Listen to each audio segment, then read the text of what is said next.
قال المؤلف والمفسر رحمه الله تعالى أدام النفع بعلومه وعلومكم في الدارين آمين إلى أن قال ابن عباس ومجاهد وقتادة المراد بالصلصال ها هنا التراب اليابس صلصال کا معنی حضرت مجاہد و قتادہ فرماتے ہیں خشک مٹی ہے، مٹی جب سوکھ جائے. والظاہر انہ كقوله تعالی خلق الانسان من صلصال كالفخار وخلق الجان من مارج من نار. وان مجاہد ایضا الصلصال المنتن، یعنی مٹی سوکھ جائے اور اس میں ہوا بھی پیدا ہو جائے. وتفسیر الآیت بالآیت اولا، اور قرآن نے بھی یہی فرمایا ہے کہ ہم نے انسان کو پیدا کیا ایک خشک کھنکتی ہوئی مٹی سے. من حمأ مسنون، الصلصال من حمأ، وہ صلصال جو ہے کھنکتی مٹی وہ گارے سے تھی، ٹین سے تھی. والمسنون والاملس ثم خاصرتها الى القبة الخضراء تمشي فی مرمر مسنون، اے املس ثقیل. املس کہتے ہیں مٹیالہ. ولہذا روی عن ابن عباس انہ قال هو التراب الرطب، مٹی گیلی مٹی. وعن ابن عباس ومجاہد ایضا ان الحماء المسنون هو المنتن.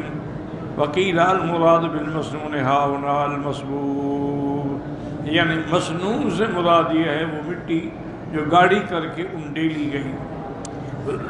یعنی اللہ نے اس سے آدم علیہ السلام کا پتلہ خاکی تیار فرمایا، پھر اس میں روح پھونکی. وقوله والجان خلقناه من قبل، اے من قبل الانسان. جن جو ہے یہ انسان سے بھی پہلے کی مخلوق ہے. یاد رکھیں کہ اللہ نے پہلے جنات کو پیدا کیا، انہیں زمین میں آباد کیا، لیکن ان بدبختوں میں زمین میں فساد شروع کر دیا، قتل، خون ریزی، ڈاکے، زنا. تو ان کو مارنے کے لیے اللہ نے فرشتے بھیجے، انہوں نے مار مار کے ان کو زمینوں سے بھگا دیا، وہ پہاڑوں میں اور جزیروں میں چھپ گئے. اس کے بعد اللہ نے آدم کو پیدا کیا. اسی لیے جب اللہ نے فرمایا تھا نا آدم علیہ السلام کے بارے میں ملائکہ سے، وَإِذْ قَالَ رَبُّكَ لِلْمَلَائِكَةِ إِنِّي جَاعِلٌ فِي الْأَرْضِ خَلِيفَةً قَالُوا أَتَجْعَلُ فِيهَا مَن يُفْسِدُ فِيهَا. پھر آپ ایک ایسی مخلوق بنا رہے ہیں جو آگے فساد کریں گے، خون بہائیں گے. يُفْسِدُ فِيهَا وہ علم غیب نہیں تھا، وہ تجربہ کر چکے تھے جنوں کا. وَيَسْفِكُ الدِّمَاءَ وَنَحْنُ نُسَبِّحُ بِحَمْدِكَ وَنُقَدِّسُ لَكَ، ہم تیری تسبیح کہنے والے، تیری تنزیہ بیان کرنے والے. اللہ نے فرمایا نہیں، میں نے نظام عالم چلانا ہے، صوفی کی ضرورت نہیں ہے. انی اعلم ما لا تعلم، میں جانتا ہوں. میں تو وہ انسان بھیجوں گا جس میں یہ ساری چیزیں ہوں گی، قوات حیوانیہ بھی ہوں گی، قوات بشریہ بھی ہوں گی، قوات ملکیہ بھی ہوں گی. اگر وہ عبادت و اطاعت کرے گا تو فرشتوں سے بڑھ جائے گا، اور اگر رضالت کرے گا تو شیطان سے بھی نیچے گر جائے گا، اسفل سافلین. تمہیں کیا پتا ہے؟ میں جانتا ہوں کہ میں کیوں بھیج رہا ہوں. اس لیے فرماتی والجان خلقناہ من قبل، یعنی من قبل الانسان، من نار السموم، ایک ایسی آگ جو قتل کر دینے والی. اصل سم کہتی ہے نا زہر کو، یعنی ایسی زہریلی آگ. وقال بعضهم السموم باللیل والنہار، سموم جو ہے وہ رات میں بھی ہوا سخت چلتی ہے اور دن میں بھی گرم. وَمِنْهُ السُّمُومُ بِاللَّيْلِ وَالْحُرُورُ بِالنَّهَارِ، کہ رات میں سموم ہوتی ہے اور دن میں اس کو حرور کہا جاتا ہے. قال ابو داود الطیالسی حدثنا شعبۃ النبی اسحاق قال دخلت على عمر الاصم اعوده. وہ فرماتے ہیں کہ میں حضرت عمر الاصم کی خدمت میں گیا ان کی عیادت کے لیے، وہ بیمار تھے. فقال لا احدثك حديثا سمعته من عبد الله بن مسعود رضي الله تعالى عنه يقول هذه السموم جزء من 70 جزءا من السموم التي خلق منها الجان. تو انہوں نے فرمایا کہ میں تمہیں ایک حدیث نہ سناؤں جو میں نے حضرت عبداللہ بن مسعود سے سنی. انہوں نے فرمایا کہ حضرت عبداللہ بن مسعود نے کہ یہ جو سموم ہے نا، یہ گرم تلخ ہوائیں ناریں، یہ تو یعنی 1/70 جز میں 1 جز ہے، اور جب شیطان کو پیدا کیا تو وہ پوری 70 ڈگری تھی، اس سے پیدا کیا گیا اس کو۔ ثم قضى والجان خلقناه من قبل من نار السموم وعن ابن عباس ان الجان خلق من لهب النار، کہ جنوں کو اللہ نے آگ کے شعلے، لہب کہتے ہیں شعلے، شعلے سے پیدا کیا۔ وفی روایت من احسن النار، شدید اور بڑی اچھی آگ سے پیدا کیا۔ وعن عمرو بن دینار من نار الشمس، کہ ان کو سورج کی آگ سے پیدا کیا۔ وقد ورد فی الصحیح خلقت الملائکۃ من نور وخلقت الجان من مارج من نار، صحیح حدیث میں بھی آتا ہے کہ اللہ نے فرشتوں کو نور سے پیدا کیا اور جنوں کو اللہ نے آگ سے پیدا کیا۔ وخلق آدم مما وصف لكم، اور آدم علیہ السلام کو اللہ نے من صلصال من حمأ مسنون۔ وَإِذْ قَالَ رَبُّكَ لِلْمَلَائِكَةِ إِنِّي خَالِقٌ بَشَرًا مِّن صَلْصَالٍ مِّنْ حَمَإٍ مَّسْنُونٍ فَإِذَا سَوَّيْتُهُ وَنَفَخْتُ فِيهِ مِن رُّوحِي فَقَعُوا لَهُ سَاجِدِينَ فسجد الملائكة كلهم أجمعون إلا إبليس أبى أن يكون مع الساجدين قال يا إبليس ما لك ألا تكون مع الساجدين قال لم أكن لأسجد لبشر خلقته من صلصال من حمأ مسنون يذكر تعالى تنبيهه بذكر آدم في ملائكته، اللہ نے آدم علیہ السلام کے بارے میں ملائکہ سے ان کے پیدا کرنے سے بھی پہلے ذکر فرمایا۔ یہ آدم علیہ السلام کی شان ہے، اور پھر آدم علیہ السلام کو عزت بخشی بِأَمْرِ الْمَلَائِكَةِ بِالسُّجُودِ لَهُ، ملائکہ کو حکم دیا کہ سجدہ کرے۔ وَيَذْكُرْ تَخَلَّفَ إِبْلِيسَ عَدُوَّهُ عَنِ السُّجُودِ لَهُ مِن بَيْنِ سَائِرِ الْمَلَائِكَةِ حَسَدًا، اور یہ بھی ذکر کیا کہ ابلیس نے سجدہ نہ کیا، سب ملائکہ نے کیا، وہ بھی ملائکہ میں رہتا تھا لیکن سجدہ نہیں کیا۔ کیوں نہیں کیا؟ حسداً و کفراً و عناداً و استکباراً، بطور حسد کے، بطور کفر کے اور بطور عناد کے، اور اپنی بڑائی استکباراً و افتخاراً بالباطل۔ اور یہ بھی یاد رکھیں کہ علماء نے لکھا ہے کہ سب سے پہلا گناہ جو آسمانوں میں ہوا ہے وہ حسد ہے۔ حسد ایسی بری چیز ہے، لیکن یاد رکھیں ایک لفظ ہے حسد، ایک ہے غبطہ، ان دونوں میں فرق ہے۔ حسد کا معنی یہ ہوتا ہے کہ آدمی کسی کی اچھی چیز دیکھے تو کہے کہ اس سے چھن جائے اور مجھے مل جائے، یہ حسد ہے۔ اور غبطہ یہ ہوتا ہے کہ یا اللہ اس کو آپ نے اتنی بڑی نعمت دی ہے مجھے بھی عطا فرما، وہ تو جائز ہے۔ اسی لیے ایک حدیث میں لفظ تو آیا ہے حسد کا، لیکن مراد غبطہ ہے، یاد رکھو لا حسد الا فی اثنین، حضور نے فرمایا کہ غبطہ جائز نہیں مگر 2 آدمیوں میں، رجل عالم علمہ اللہ علما فعلمہ، کسی کو اللہ نے علم دیا اور وہ آگے پھیلا رہا ہے، اس سے بھی یہ آدمی غبطہ کرتا ہے کہ اللہ مجھے بھی علم دیتے میں بھی پھیلاتا ہوں۔ وَرَجُلٌ آتَاهُ اللَّهُ مَالًا، اور ایک آدمی جس کو اللہ نے مال دیا، وہ رات دن خیراتیں کر رہا ہے، صدقہ کر رہا ہے، وہ کہتا ہے یا اللہ مجھے بھی آپ دیتے تو میں بھی خیرات کرتا، تو یہ غبطہ ہے، لیکن لفظ حسد ہے۔ تو کبھی حسد بمعنی غبطہ بھی آ جاتا ہے اور غبطہ بمعنی حسد بھی آ جاتا ہے، تو ہمیشہ یاد رکھیں۔ لیکن سب سے پہلا گناہ جو آسمانوں میں ہوا وہ حسد ہے۔ ابلیس نے آدم کا شان دیکھ کے حسد کیا، اس لیے سجدہ نہیں کیا۔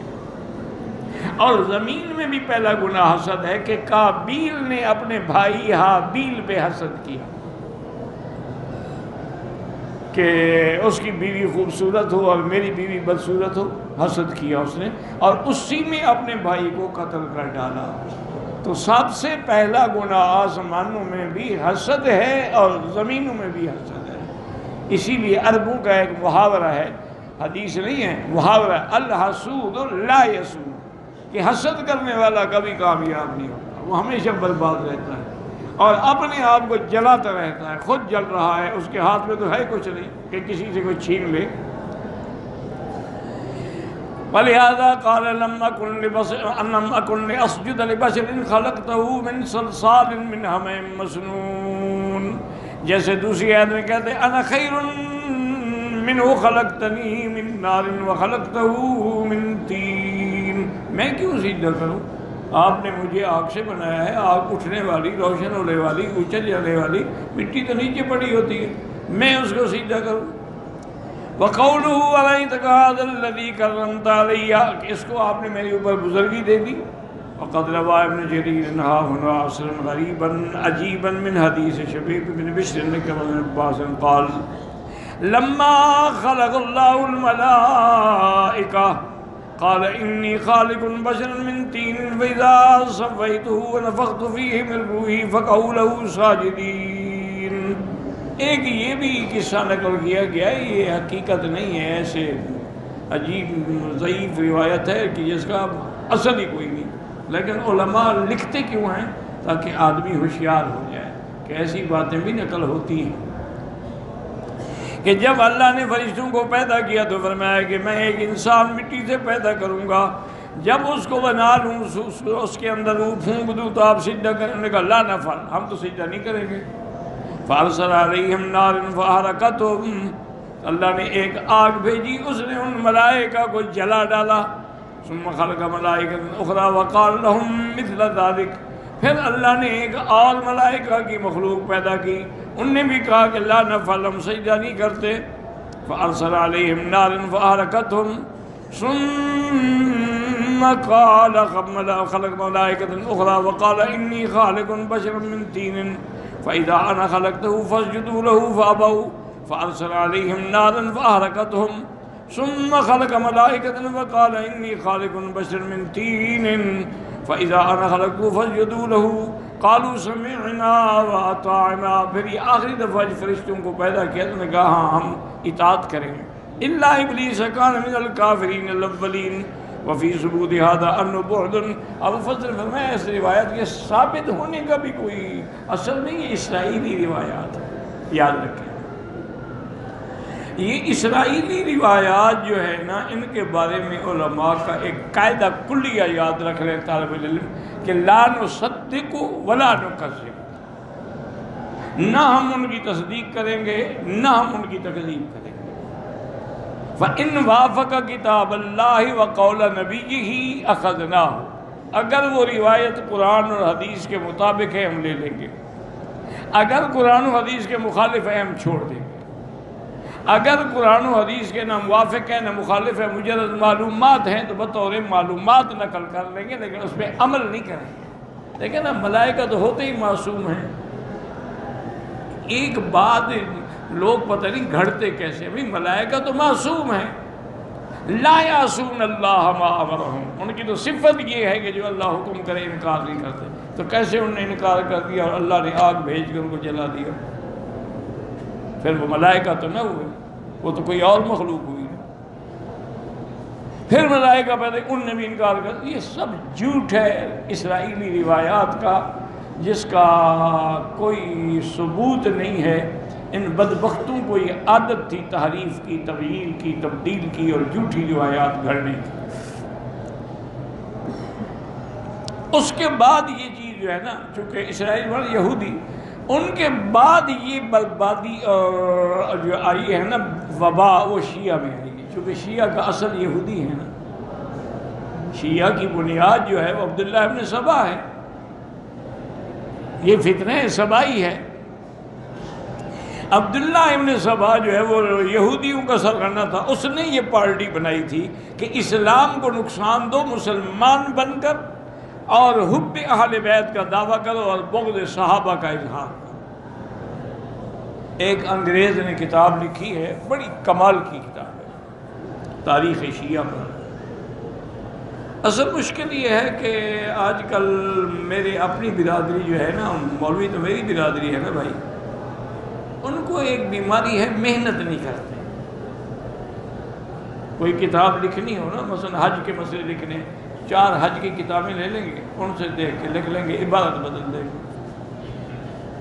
اوپر لکھا جائے گا ماشاءاللہ مؤلفہ حضرت مولانا مکی صاحب۔ وہ اللہ کے بندے، اس میں تو سارا کچھ وہی ہے جو پہلی کتابوں میں ہے، تم نے کیا تالیف کی ہے؟ مجھے یاد ہے ایک بہت بڑی عظیم شخصیت شارح ترمذی تھے، میں نام نہیں لیتا ادب سے ان کا، والد صاحب کے پاس اپنی کتاب لے آئے کہ میں نے یہ شرح لکھی ہے ترمذی کی، آپ کو ہدیہ بھی کرنا ہے۔ والد صاحب کو آنکھوں میں تکلیف تھی، ان دنوں میں بڑی شدید تکلیف تھی، تو انہوں نے فرمایا بھائی مجھے تو آنکھوں میں تکلیف ہے، تم کسی جگہ کتاب کھول کے پڑھو۔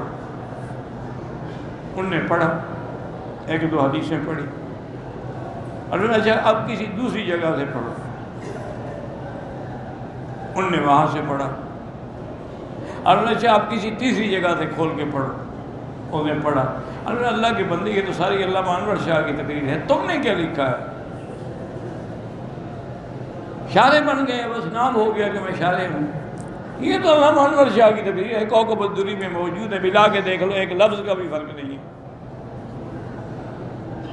تو آج کل ہمارے ہاں یہ بڑی مصیبت ہے، الا قلیل، بہت کم لوگ ہیں جو محنت سے لکھتے ہیں،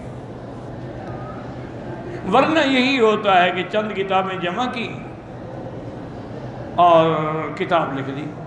یہ جتنے کافر بدبخت ہیں نا، انگریز ہوں، یہودی ہوں، نصرانی ہوں، ہندو ہوں، وہ جب کتاب لکھتے ہیں نا بدبخت، وہ بڑی محنت کرتے ہیں، اسی لیے ان کی کتابیں چھپنے سے پہلے 1 لاکھ نسخہ بک ہو جاتا ہے۔ وہ محنت کرتے ہیں، ڈھونڈتے، ایک چیز کو ڈھونڈنے میں وقت لگاتے ہیں۔ تو اس نے کتاب لکھی ہے تاریخ شیعت پر، اور اس کا خلاصہ یہ ہے، اس نے کہا کہ شیعہ مذہب نہیں ہے، یہ ایک عربوں کے خلاف عجمی سازش ہے، یہ مذہب نہیں ہے۔ ایک لفظ میں خلاصہ بیان کر دیا، اس نے کہا یہ تو سازش ہے، اور سازش کیا ہے؟ دین عربی کے خلاف عجمی سازش۔ اور نے کہا ورنہ اس میں یہ کون سا ایسا مذہب ہے کہ جو چیز کتابوں میں حلال ہے ان نے حرام کر دی ہے، جو حرام ہے حلال کر دی ہے، یا احکام بدل دیے ہیں۔ تو یہ شیعہ کو بھی بیماری ہے، انہوں نے بھی نعوذ باللہ قرآن میں تحریف کی ہے۔ ان کا بڑا مشہور ترجمہ ہے، ترجمہ مقبول، تو اس نے بھی آیات میں تحریف کی ہے کہ یا ایھا الرسول بلغ ما انزل الیک من ربک فی امامت علی فإن لم تفعل فما بلغت رسالتہ۔ وہ کہتے ہیں یہ لفظ امامت علی جو ہے نا، یہ اصحاب السلاسل نے حذف کر دیا ہے۔ یہ تو حضرت علی کی خلافت کے بارے میں آیت تھی۔ وہ بدبختو، 1400 سال کے بعد تمہیں یہ آیت مل گئی، حضرت علی کو نہیں ملی۔ وہ خود اعلان کر دیتے نا، اللہ کے بندے میرے بارے میں تو قرآن آ چکا ہے، نص آ گئی ہے، اب خلافت کی بحث کا مطلب کیا ہے؟ انہوں نے تو استدلال نہیں کیا، اور عقیدہ ہے اہل سنت والجماعت کا کہ خلافت منسوس نہیں ہوتی، خلافت شورا پہ ہوتی ہے، نبوت منسوس ہوتی ہے۔ خلافت شورا ہے، ارباب حل و عقد ہے، مشورہ کر کے جس کو چاہیں خلیفہ بنا دیں۔ تو اگر یہ آیت قرآن کی ہوتی تو حضرت علی رضی اللہ تعالی عنہ استدلال نہ کرتے خلافت کے وقت میں، بھائی میرے بارے میں تو قرآن نازل ہو چکا ہے، کس بات کی بحث کر رہے ہو بنو ثقیفہ سعدیہ میں؟ انہوں نے تو پیش نہیں کی، بلکہ ایک صحیح روایت ہے، میں عرض کر دوں کہ حضرت عباس نے، جو حضور کے چچا تھے، ام رسول اللہ صلی اللہ علیہ وسلم، انہوں نے حضرت علی کو بلایا، انہوں نے کہا کہ یا علی انی اعلم بعلامات موت قریش، قریش کے لوگوں کی جو موت کی نشانیاں ہیں نا، میں ان کو جانتا ہوں کہ جب ان پہ موت آتی ہے نا، یہ علامت ہوتی ہے، یہ ہوتی ہے، ہر قبیلے میں ہوتی ہے، یہ کوئی نئی بات نہیں ہے، یہ ہیں۔ مجھے خود یاد ہے میری والدہ رحمۃ اللہ علیہا جب ان کی موت سے 2 دن قبل حضرت درخواستی رحمۃ اللہ علیہ کی بیٹی ان کو ملنے آئی، تو انہوں نے ان سے کہا کہ میں نے کل فوت ہو جانا ہے، تم کہیں نہ جانا، مجھے غسل بھی دینا، کیونکہ میرے بچوں نے کوئی گھر میں موت ہی نہیں دیکھی، ان کو پتہ ہی نہیں کہ غسل کیسے دیا جاتا ہے، میں کل مر جاؤں گی، اور فوت ہو گئی۔ یعنی آپ اندازہ کریں، میں اس وقت حرم نماز کے لیے آ رہا تھا تو مجھے کہا کہ بیٹا نماز پڑھ کے جلدی آ جانا، مجھے تکلیف ہے۔ میں نماز پڑھ کے دوڑا تو حضرت مولانا الیاس صاحب تھے، یہ مولانا ادریس صاحب جو تھے نا صادق آباد میں، ان کے بھائی تھے اور بہت بڑے اللہ والے تھے، روزانہ ایک منزل تھی ان کی قرآن پاک، جب تک قرآن ختم نہ ان کو نیند نہیں آتی، ساری رات گزر جائے بیٹھے پڑھ رہے، وہ بھی میرے ساتھ تھے۔ تو ہم اپنے گھر کے دروازے کے سیڑھیوں کے جب قریب آئے تو اندر سے لا الہ الا اللہ لا الہ الا اللہ آواز آ رہی تھی، تو مولانا نے مجھ سے پوچھا کہ کس کی آواز ہے؟ میں نے کہا آواز تو میری والدہ کی لگتی ہے۔ انہوں نے کہا تم کہتے ہو والدہ بیمار ہے، یہ تو کسی نوجوان عورت کی آواز لگتی ہے۔ میں اندر آیا، انہوں نے کہا اچھا میرا کلمہ سن لو، ایمان کی شرائط سن لو، میری موت کا وقت آ گیا ہے۔ آمنت باللہ صاحب پڑھا، پھر لا الہ الا اللہ محمد رسول اللہ اللہ علیہ وسلم۔ تو یہ ہوتا ہے، کوئی نئی بات نہیں ہے۔ اللہ اپنے لوگوں کو علم دے دیتے ہیں، یہ غیب نہیں، یہ قرآن ہے کہ ان الذین قالوا ربنا اللہ ثم استقاموا تتنزل علیہم الملائکۃ الا تخافوا ولا تحزنوا وابشروا بالجنۃ التي، ملائکہ آ جاتے ہیں کہتے ہیں کیوں ڈر رہے ہیں، خوش ہو جاؤ، ہم جو ہیں تمہارے ساتھ۔ تو پہلے موت سے پہلے فرشتے، موت کے بعد آئیں تو کہنے کا کیا فائدہ، وہ پہلے آتے۔ اور اللہ والوں کو وہ ملائکہ نظر آ رہے ہوتے ہیں، عام آدمی کو وہ نظر نہیں آتے ہیں۔ تو اس لیے حضرت عباس نے فرمایا کہ میں جانتا ہوں سرکار دو جہاں کی وفات کا وقت قریب آ گیا ہے، میرا مشورہ یہ ہے کہ آپ جائیں اور حضرت سے آپ حضور کی وفات کے بعد خلافت لکھوا لیں، یہ تو صحیح روایات میں موجود ہے۔ تو حضرت علی نے عرض کیا، انہوں نے کہا کہ حضرت کیا کہہ رہے ہیں آپ، ایک حضور کی وفات قریب ہے اور ہم جائیں خلافت لکھوانے کے لیے؟ تو کوئی عقل بھی ہے کہ ایک آدمی موت کے حالات میں گزر رہا ہو، ہم کہیں جی ہمیں خلافت تو لکھ دیں۔ اور دوسری بات یہ ہے، اگر حضور نے لکھ دیا الحمدللہ، اگر انکار کر دیا تو پھر ہمارے خاندان میں بھی کبھی خلافت نہیں آئے گی۔ صحابہ کہیں گے حضور نے انکار کر دیا۔ اس لیے یہ لوگ بناتے ہیں روایات، اللہ تبارک و تعالیٰ معاف کرے، گھڑتے رہتے ہیں اپنی طرف سے۔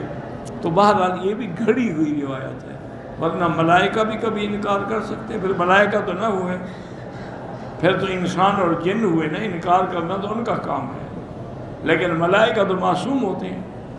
قال فاخرج منها فإنك رجيم وإن عليك اللعنة إلى يوم الدين قال رب فأنذرني إلى يوم يبعثون قال فإنك من المنذرين إلى يوم الوقت المعلوم ذكر تعالى أنه أمر إبليس أمرا كونيا لا يخالف ولا يمانع بالخروج من المنزلة التي كان فيها من الملأ الأعلى۔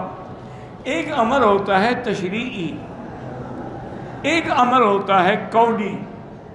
کونی امر کا معنی ہوتا ہے کہ جو بدل ہی نہیں سکتا، ٹل ہی نہیں سکتا۔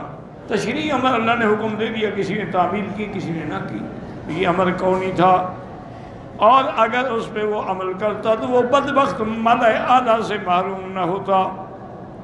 وَأَنَّهُ رَجِيمٌ، رجیم فعیل بمعنی مفعول ہے، یہاں صیغہ جو ہے فعیل کا ہے، لیکن معنی جو ہے وہ مفعول کا ہے، یعنی مرجوم، جیسے کہتے ہیں قتیل، فعیل کا صیغہ ہے معنی مقتول ہوتا ہے، جری فعیل کا صیغہ ہے معنی مجروح ہوتا ہے، تو یہاں بھی رجیم جو ہے مرجوم کے معنی میں ہے۔ وَأَنَّهُ قَدْ أَتْبَعَهُ لَعْنَةً لَا تَزَالُ مُتَّصِلَةً بِهِ لَاحِقَةً لَهُ مُتَوَاتِرَةً عَلَيْهِ إِلَى يَوْمِ الْقِيَامَةِ، اور اللہ نے اس پہ ایسی لعنت فرمائی جو ہمیشہ اس کے ساتھ رہے گی، قیامت تک لعنت رہے گی۔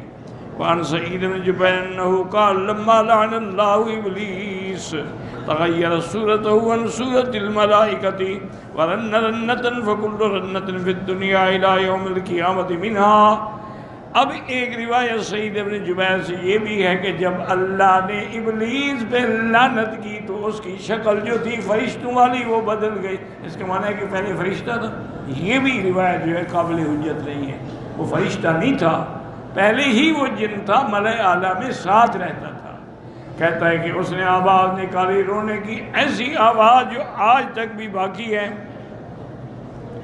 وَأَنَّهُ لَمَّا تَحَقَّقَ الْغَضَبُ الَّذِي لَا مَرَدَّ لَهُ، جب اللہ کا غضب ثابت ہو گیا جس کو کوئی ٹال نہیں سکتا، سَأَلَ مِن تَمَامِ حَسَدِهِ لِآدَمَ وَذُرِّيَّتِهِ النَّظَرَةَ إِلَى يَوْمِ الْقِيَامَةِ، اپنے حسد کی بنا پہ اس نے اللہ سے سوال کیا کہ یا اللہ مجھے مہلت دے دیں اس وقت تک جس دن لوگ قبروں سے کھڑے ہوں گے۔ اب سمجھو کہ اتنا ذہین تھا بدبخت، کیا دعا انذرنی الی یوم یبعثون، اس دن جس دن لوگ مردے کھڑے ہوں، جب مردے کھڑے ہو جائیں گے پھر تو کوئی مرے گا ہی نہیں نا، مانا ہے کہ میری حیات دائمی ہو، مجھے موت ہی نہ آئے، کیونکہ اللہ جو حی قیوم ہے تو یہ بھی تو اپوزیشن لیڈر ہے نا، اس لیے وہ کہتا ہے کہ میں بھی ہمیشہ زندہ رہوں۔ تو ایک بات یاد رکھیں کہ اس حالت میں شیطان کا دعا مانگنا، اس لیے بڑے بڑے علماء نے اور ایک اللہ کے ولی نے بڑی عجیب بات لکھی، شاید حضرت پھول پوری رحمۃ اللہ نے لکھی ہے یا حضرت تھانوی نے، اللہ عالم، ان نے لکھا ہے کہ ابلیس جو ہے اس میں 3 عین تو تھی لیکن چوتھی عین نہیں تھی۔ کیا مانا؟ انہوں نے کہا ایک عین ہے نا علم کی، وہ بھی تھی، بدبخت عالم تو تھا، اور اسی طرح اس کی دوسری عین جو ہے علم کی تھی اور عارف ہونے کی تھی، عارف بھی تھا کہ وہ جانتا تھا کہ اللہ کی ذات ایسی نہیں ہے کہ غضب کے وقت میں اس میں کوئی حیات تغیر آ جائے، ورنہ ناراضگی کے وقت تو آدمی باپ سے بھی پیسے نہیں مانگتا، وہ یار ابا ناراض ہے ابھی چھوڑو بھی بات رکھو، اور وہ اللہ کے غضب کے وقت دعا مانگا، اس کو پتہ ہے کہ اللہ پہ غضب مسلط نہیں ہو سکتا، اللہ تو اللہ ہے، وہ جیسے چاہے کر دے۔ انہوں نے کہا جو عین اس بدبخت میں نہیں تھی نا وہ عشق والی عین نہیں تھی، اگر عاشق ہوتا تو کبھی گستاخی نہ کرتا۔ اسی لیے ہمیں حکم ہے نا کہ مومن کی صفت کے اشد حبا للہ، اللہ اس کے لیے سب سے زیادہ محبوب ہو۔ جب محبوب ہو تو محبوب کی گستاخی کون کرتا ہے؟ تمہاری عورت محبوب ہو، تمہیں آرڈر کرے تو تم تو جناب کپڑے بیچ کے بھی اس کے لیے خرید لو گے، محبوب جو ہے، تم نے اللہ کو محبوب بنایا ہی نہیں، حالانکہ اللہ کی ذات کے بعد پھر حضور کی ذات محبوب ہے کہ لا یؤمن احدکم حتی اکون احب الیہ من ولدہ ووالدہ والناس اجمعین، جب تک میں ساری دنیا سے زیادہ پیارا نہ ہوں تو مومن کامل بن ہی نہیں سکتے۔ ایک آدمی آیا، صحابی کہتے ہیں، وہ آ کے حضور کے سامنے رونے لگ گیا۔ حضور نے پوچھا بھی کیا بات ہے؟ اس نے کہا یا رسول اللہ میں آپ سے اتنی محبت کرتا ہوں کہ میں آپ کو چھوڑ کے جب گھر جاتا ہوں مجھے چین نہیں آتا، میں پھر دوڑتا ہوں، پھر آپ کی زیارت کرتا ہوں، پھر کام پہ جاتا ہوں، پھر کام میں دل نہیں لگتا، پھر دوڑ آتا ہوں، میرا تو اب یہ حال ہے کہ آپ کے بغیر میرا نہ دن گزرتا ہے نہ رات، تو جنت میں کیا ہوگا؟ آپ تو ہوں گے مقام وسیلہ میں اور ہم ہوں گے نیچے، تو میں آپ کو نہیں دیکھ پاؤں گا، تو میرے لیے تو جنت نہ رہی گی۔ تو صحابہ کہتے ہیں اس دن جو حضور نے فرمایا نا، ہمیں اتنی خوشی ہوئی کہ ایسے معلوم ہوا تھا کہ جیسے آج ہم اسلام لائے ہیں۔ آپ نے فرمایا مطمئن ہو جاؤ، المرء مع من احب، آدمی قیامت میں بھی اسی کے ساتھ ہوگا جس کے ساتھ محبت ہوگی۔ تم مجھ سے محبت کرتے ہو تو انشاءاللہ قیامت میں بھی میرے ساتھ ہوگے۔ من یطع اللہ، وہ ہے نا اولئک مع الذین انعم اللہ علیہم من النبیین والصدیقین والشہداء والصالحین۔ اچھا میت کا معنی یہ نہیں ہوتا کہ نعوذ باللہ ہم حضور کے درجے نہیں، حضور ملاقات کا ٹائم دیں گے، وہاں بھی ملاقات ہوگی، زیارت ہوگی۔ فلما تحقق النظرۃ قبضہ اللہ، جب یقین ہو گیا کہ مہلت مل گئی ہے تو اس کا صلہ کیا دیا؟ کہتے ہیں اچھا اللہ میاں میں بھی تیرے بندوں کو نہیں چھوڑوں گا، انسان کی وجہ سے تو نے مجھے مرجوم کیا، مردود کیا، ملعون کیا، میں بھی آدم کی اولاد کو نہیں چھوڑوں گا، سب کو گمراہ کر دوں، مگر تیرے خاص بندے جو ہیں وہ گمراہ نہیں ہوں گے۔ اللہ نے بھی فرمایا اب عزتی و جلالی، مجھے اپنی عزت و جلال کی قسم ہے بدبخت، جب تک میرے بندے توبہ کرتے رہیں گے میں بھی معاف کرتا رہوں۔ 70 سال گناہ کرے، ایک دفعہ توبہ کر لے سارے گناہ دھل جاتے ہیں۔ بس تو توبہ کرنے والا تو بننا، اللہ کے دروازے پر تو آنا۔ واللہ اعلم۔